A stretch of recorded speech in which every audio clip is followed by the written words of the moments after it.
So, what is canon in Benton? Well, first off, the first four Benton TV shows are canon, along with the Secret Saturdays, but what else is canon? In this video, I am going to be looking over all of Benton, and I will say what is and what is not canon.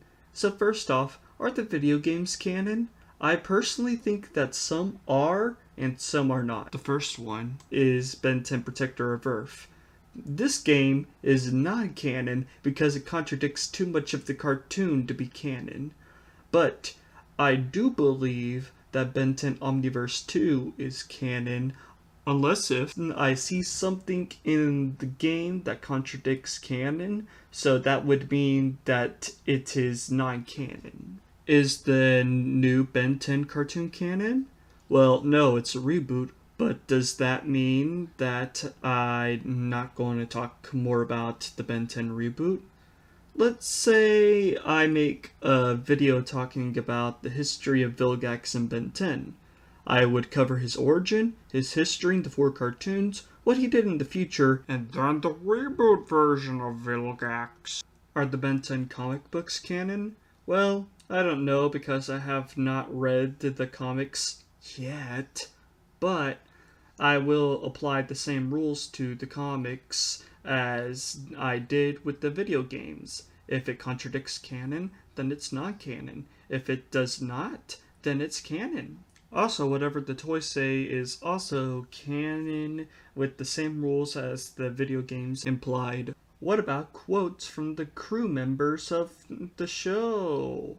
Well, if they say something in the past that the show later changed, then it is non-canon.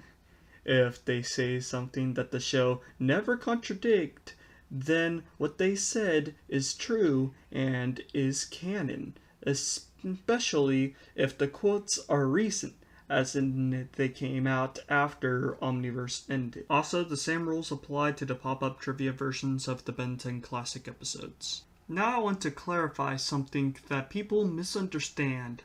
I actually have already talked about this in my video about Primus, but I need to say it again so everyone who watches this video will now understand my understanding of this quote.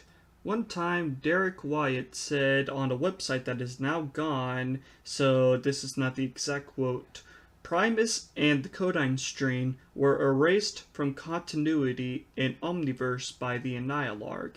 After he said that, then another fan asked Matt Wayne about Primus. Is Primus gone? We haven't really seen what the story is with Primus. Nothing is definitive until we address it in Omniverse. So first off, he did not say what Derek said was not true, and all he just said was it is not definitive until it is addressed in Omniverse.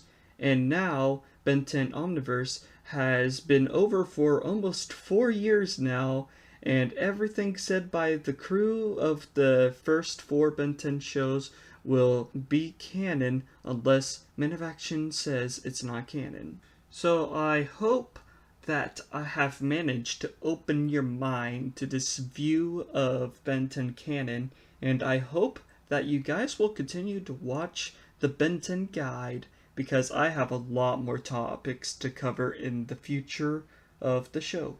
Bye guys!